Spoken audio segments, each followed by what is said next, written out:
Le président Macky Sall pose des actes dans ses tournées, il inaugure des infrastructures ou des bateaux, il pose des premières pierres.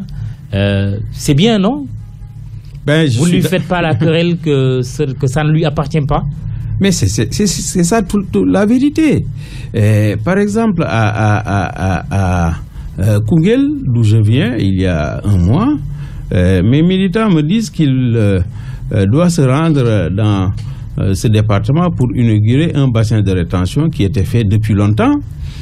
Ensuite, les sapeurs-pompiers, la caserne des sapeurs-pompiers de Koungheul, qui était terminée depuis bien longtemps par Wade. La centrale et la centrale aussi. Oui. Tout ça étaient des projets qui avaient été pilotés par Wade et dont les financements étaient là.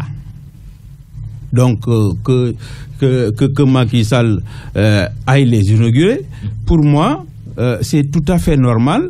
C'est la continuité de l'État, mais il faut que les gens fassent le distinguo que c'est les projets terminés de Wade que Macky Sall est en train d'inaugurer. Pour l'instant, vous ne voyez pas d'infrastructure réalisée véritablement par le président Macky Sall?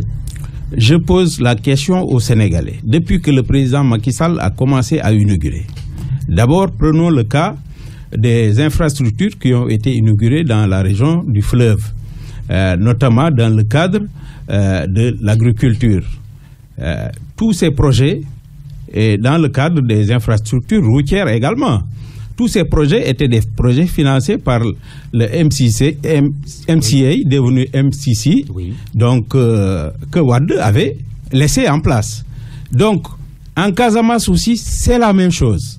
C'est la même chose, vous savez, tout ce qu'il a inauguré était, même il y a un projet de Diouf qu'il a inauguré.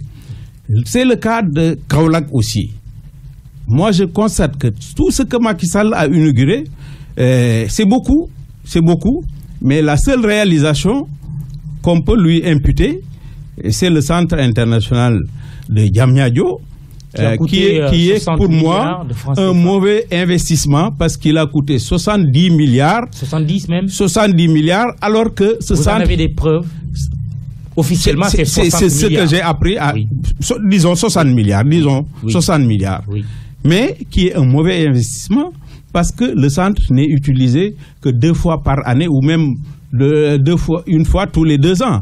Donc je crois que cet argent aurait dû être investi ailleurs. Nous avons le cas des fonctionnaires de l'éducation, dont les revendications pécuniaires tournent autour de 30 milliards. Je crois qu'un gouvernement responsable aurait dû discuter et faire une proposition concrète sur la table. Parce que l'éducation est une chose importante pour un pays. Investir 60 milliards là-bas, investissement de prestige, et laisser les maîtres et professeurs continuer à faire des grèves qui pénalisent les élèves, je pense que cela n'est pas responsable. Mais à côté, il y a des poses de première pierre pour construire des universités.